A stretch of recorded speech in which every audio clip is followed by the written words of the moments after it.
Thank you, Bernardo. And I'm very humbled with that introduction, so thank you very much. And I actually do want to follow Pete's original brief of sharing some of the lessons learned or the failures achieved. And I actually was one of the people that told Pete, I do not want to talk about failure. And then a good friend of mine who's also here, Marco, rephrased it. He said, well, actually, if you break down the word fail, it's the first attempt in learning. And I thought, oh, I like that. So I can work with that. Oh, and by the way, the song I had for the intro, which didn't make it here, I'll tweet. It's made by a good friend of mine in Ireland. She sings on the Blizzard game, World of Warcraft, the new one, Legions, just about when the hero is about to die. And I thought it was the most amazing, it's the most amazing, haunting voice. She's an awesome, awesome voice. Nella is the name, so if you at Nella, I think she is. So find her, but I'll tweet the actual song later. It's awesome. It gives me the goosebumps. And I wanted to give them to you, but so first attempt in learning, right? So let's dive in. Ah, oops. Oh, we go quickly. Okay, so the first thing I tend to do, I learn from failure, but I don't dwell on failure. It happens a lot. We've done about 70 odd projects since starting the company Gamification Nation in 2012. And there's been lots and lots of lessons. So all the design frameworks I share are based on experience I've had that I do not want to repeat. So, and I would say, I suggest the same to you. If you're struggling with something, just build a framework so it doesn't have to happen again. It's what a good base is founded on for everything. And I think most of our projects are in learning, so I'd be daft not to make a good base for future learning, right? So the first projects that I want to share and talk about without naming them and shaming them was sort of set in an academic atmosphere. So we had academic partners, we had regular partners, and they wanted a game or a competition or a massive online open course. Only it was never 100% clear what it was. And the first thing I suppose every good learning project needs is learning objectives, business objectives. So coming from the very commercial world, I sort of went, but what's our point?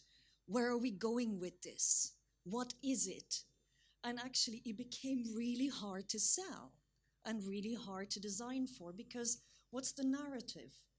Are people competing, or are they taking a course? So clarity was completely lacking and completely missing, but we needed it. And surprise, surprise, the project flopped. And at hindsight, they said, yeah, we should have listened. I'm like, great, that's fantastic. But I mean, it was confusing to me as a designer, but it was even more confusing to the learners because they didn't know where to go, whether they were playing, whether they were submitting. I had created a narrative to the game, but comedy of errors, this was a project with multiple layers of errors. We had multiple providers working together. A gamification platform that wasn't allowed to implement gamification, but the Indian owners of the LMS were. Only every time they said yes, it really meant, no, we didn't do it. So it was one of the most stressful experiences. But clarity was the key to the failure of the actual project, in my view, because we hadn't enough participants. Why? Because they didn't know what they were enrolling themselves for. They didn't know if they were learning or competing. And reality was, there was an awesome prize at the end. did you just call it a competition? But hey. So you live and learn. It was the academic side that actually insisted on making it a MOOC. All the commercial people were in it for the competition. So please, academia, I love you, but you know, let it call a spade a spade. Now, designing a gamified learning experience requires inclusive design. One of the things I learned very early on is if you're going to design gamification and points, badges on leaderboards, they do have their place, but they're not a one-size-fits-all. If you want gamification design to work, you need to ask your users to get involved.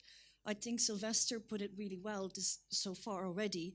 Co-create, get people involved, get them stuck in, ask them what works for them. What motivates them? What makes them think? Why do they learn? Because if you don't answer that question, how are you going to start? Where do you start? Right? So that was my second big lesson. And I suppose it's one that I came with because a lot of the gamification designs I saw on the market actually came with very competitive designs. And I can compete like the rest of you, but only if I have a sense that I have a chance to win. I don't like competition for competition's sake. And that is actually a very feminine trait. And what I saw on the market didn't appeal to me. But then I was also never asked. So, which was interesting. The other one that I build into to everything that I do now is to start mentioning that we're going to iterate the design. Because on the very first projects I did, that came at the end. And at that point, the client starts to question you, going, do you not know what you're doing? Did you not get it right first time? And you know, some of the things you can only find out once people start playing with your design, once people start using it and you see feedback. In fact, feedback with data, most powerful feedback you can get. So that's what I'm looking for. But I started telling them at the pitch, it's in every deck I do, in every presentation, in every proposal, that we are going to iterate the design. That yes, we will come up with our best guess, but it may change. And it may change several times over a time period of use, because keeping it fresh is also essential. And to imagine that you can get it right first time and forever, I'll tell you something. You're magicians if you can promise that. I can't. Hands up. Guilty, can't do it. So this is where the design process comes from for Gamification Nation. So looking at those couple of lessons, that's why I insist on these 3 steps. If we do not get to go to KPIs, cultures, business objectives, learning objectives, we don't start.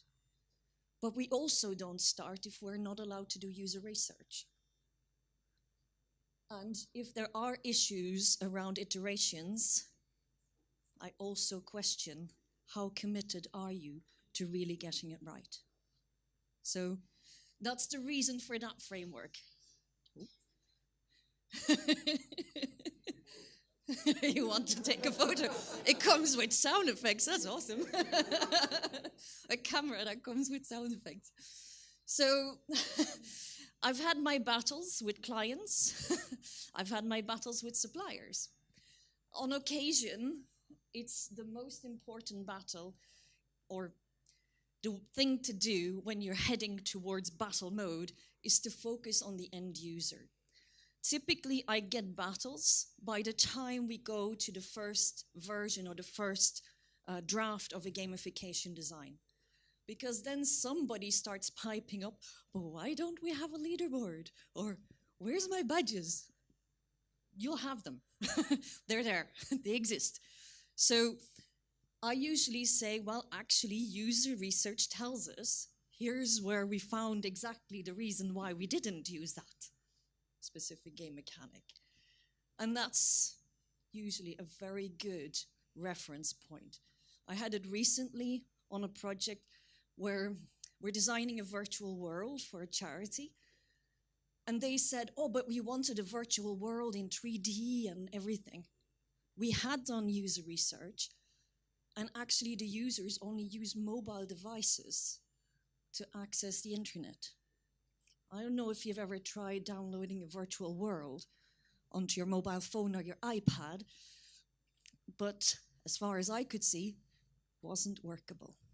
So we're making it 2D web-based. So again, that is something you wouldn't be able to argue unless you did user research. So that was an important lesson learned for us. Now, this one I have on a regular basis. The next button in e-learning is not a gamified element. It really isn't. Most of the time in e-learning, interaction is that. You press next, you press next. Now, I worked as a learning and development manager, which is why we do mostly learning gamification. And, one of the things that we did for compliance training is we did races on how to get finished quickest around compliance. And it was somebody at the end of the open plan training with a stopwatch saying, go! And then we all just clicked next. Like crazy. How effective?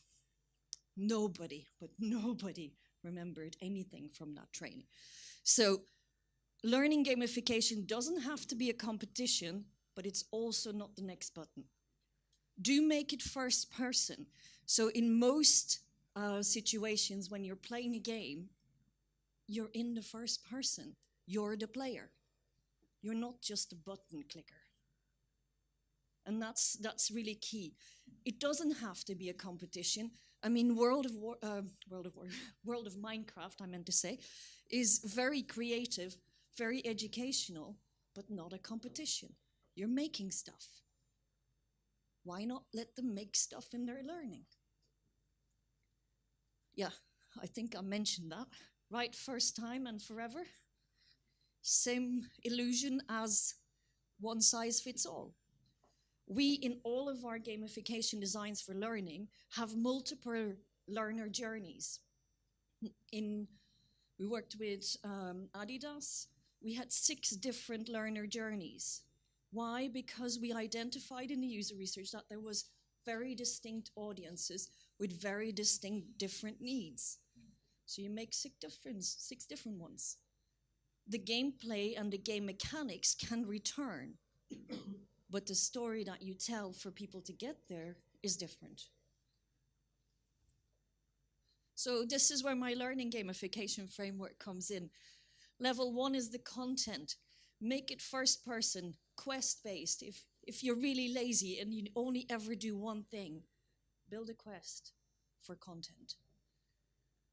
But I like it to be scenario-based, snack-sized. Snack-sized means if you can eat a snack and that's the length of time it takes, that's how long your learning should be. Don't make it massive amounts. People don't do that anymore. Choices, mini-games, consequences. The amount of times I have to argue with L&D departments to put in consequences and feedback is quite frightening. People don't like their people to experience failure. Funny that. Yet, most of us have learned from failure more than we have learned from our successes. Some of us don't know how we got successful in the first place. But we do know why we failed, because we've probably sat on that for a while. The second part is systems gamification. The LMS people have caught on that, yes, gamification is a thing. So let's put points, badges, leaderboards, and if you're lucky, a few other elements. But that's not the end of it. It provides context, it provides structure, it does help. But think it through and don't switch it on for everything and everyone. I think it gives learning structure, it shows progression, it should tell you how much your skills are improving, and where possible, make it fun, which is not always possible. It's not ha-ha fun like a comedy, but more, I'm enjoying this process. So now I also felt in learning gamification we were missing a trick, and more than one big trick. In fact, we're not looking for proof enough. So that's why in my framework, in comparison to Carl Kapp and others on the market, I added level 3, and that is all about proof. What's important to the corporate buyer? They have proof that people have mastered the skill. What's important to the learner? They have proof that they've mastered the skill. And they can then go out for a new job, promotion, whatever the case may be. So that's the trick we were all missing. And this is where I feel future technology has an amazing place to play. So now I've built up sort of the base level of proof. First level of proof is you can fill in the evaluation form. That's your happy sheet. The second level of proof is actually somebody can self-report that, you know what, I finished this course and I loved it. Then you get quality rating by somebody else. You know, that person has really implemented that skill and they're good at it. Then you can do the full 360, not just one, but multiples. You can train somebody else, you can mentor somebody else, and ultimately you can publish or give expert advice. Not everybody will want to go through the whole thing, but a lot of people will want to go through some of these. And learning, in the end of the day, is to satisfy some need or other. So what's the future, in my view, in terms of education and learning and gamification, is we'll need to teach people to work together with artificial intelligence. I think artificial intelligence will take over some of our jobs, but we still need to train those artificially intelligent systems. And I think gamification actually can help you do that. Good game design can teach your bots to be better. Good feedback loops can make your systems more responsive to you, to your questions, to your designs. And it should be adaptive. Now, adaptive in learning has been a thing already. In gamification, I haven't seen it yet, but it should be there. Because what I respond to, and what you respond to, and you respond to, and you respond to, will be completely different. And that's okay. We should design for it. The one part that gets me totally excited is blockchains. Because I do think that's where my level 3 gamification of proof will really be put to the test. So imagine you finish your course on a specific topic, you get the certification, and then you put those skills into practice. People that have done the course or have that skill can confirm, you know what, you exemplary implemented that skill. And they then create a time-stamped reference, you know what, you're good at this. Now, if you're an organization and you want a snapshot of where the competencies lie within your organization, those timestamps and those skill sets all of a sudden become super interesting. If you're looking for a new job and you have a little passport with your competency levels and timestamps and recognition from recognized experts, how cool would that be? So that's why I'm a little bit excited about that technology. So my top tips, if you're going to do learning gamification and you're just starting out, my learning gamification framework is a good start. It's the reason why I built it is because I learned from what didn't work. Balancing your design is a consistent balancing act. It's like walking a tightrope. Sometimes it works, sometimes it doesn't. Feedback tells you, iterate until it sticks. Communication is key for buy-in and for acceptance, and you never do enough of it. If you think you're doing okay, check again. And you will become better when you do more and more designs. It's how we've iterated. Some of our early things were, today I would cringe if I put it out. But that's the way we learn. And that's the way we all should think about it. So start where you are, do what you can with what you have. And that's all.